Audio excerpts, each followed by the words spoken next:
When kettlebells were initially invented though, it absolutely was not for the aim of strength training or for sport. Rather, they were designed for weighing crops and were employed by farmers. What happened though, is that those farmers found themselves becoming buff, which led to them display their feats of strength during festivals. This obviously got the eye of the burgeoning health and fitness industry, as well because the Soviet Army who introduced them as a component of their physical training and conditioning programs within the early 20th century.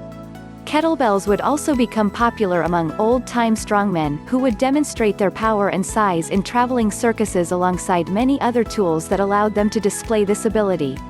And then, they simply reasonably faded away.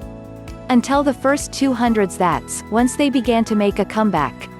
So what happened? As mentioned, kettlebells became popular partly as a result of a greater understanding of functional fitness.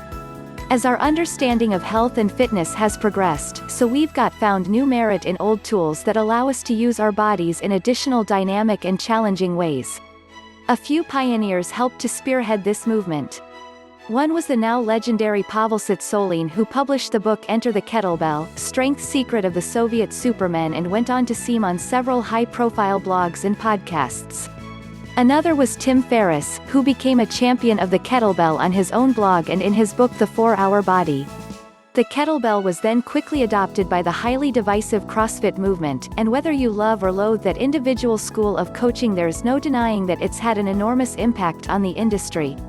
Is the kettlebell just a fad then, that's likely to drift out of recognition like yo-yos and pogs? Unlikely. The kettlebell, if anything, could be a return to a time once we were more focused on actually getting stronger and more athletic instead of just well-to-do. And hopefully that's not a fad at all.